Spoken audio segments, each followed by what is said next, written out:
Simplifying cube roots. When we simplify cube roots, it's similar to simplifying square roots, but there is a difference.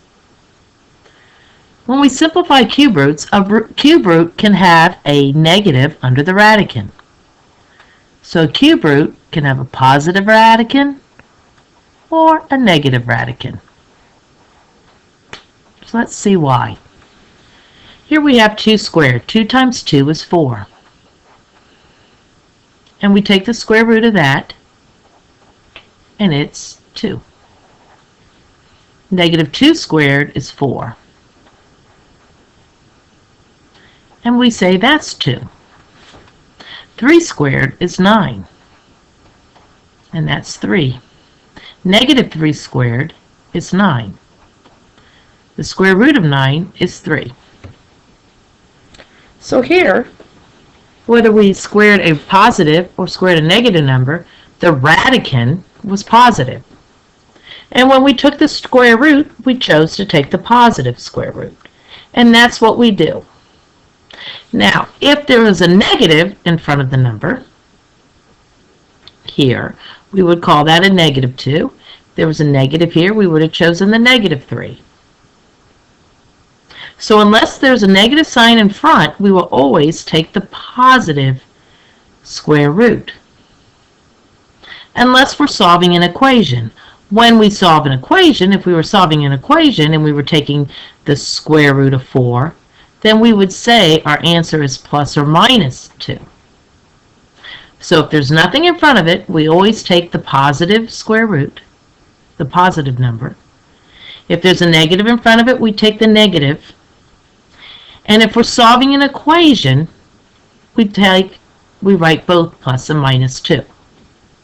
So we've been simplifying radicals, which is not an equation, so we've been just using the positive square.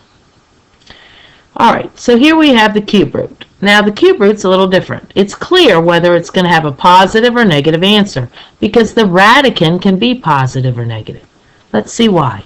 2 times 2 times 2 is 8.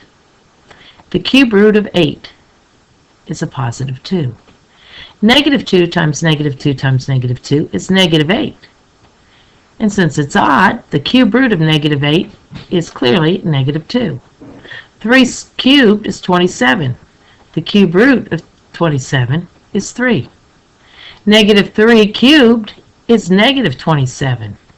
And the cube root is a negative 3. So the difference here is the cube root can have a positive or negative radican. And it's clear whether the answer is positive or negative. Squaring a number will always have a positive radican. And we will always just write the positive answer unless there's a negative in front or unless we're solving an equation. In that case, we'll put a condition for both positive or negative. So solving cube roots, simplifying, all we're going to do is primarily work with perfect cube roots. So we use our calculator, and we've done this in the past. You can hit math, you select number 4, and then you type the number in. So the cube root of 343 is a positive 7. Positive radican, positive number. Here we have 4 times the cube root of negative 27. So if we wanted to do this by hand, we could say 4 times, what's the cube root of negative 27? It's negative 3, which is negative 12.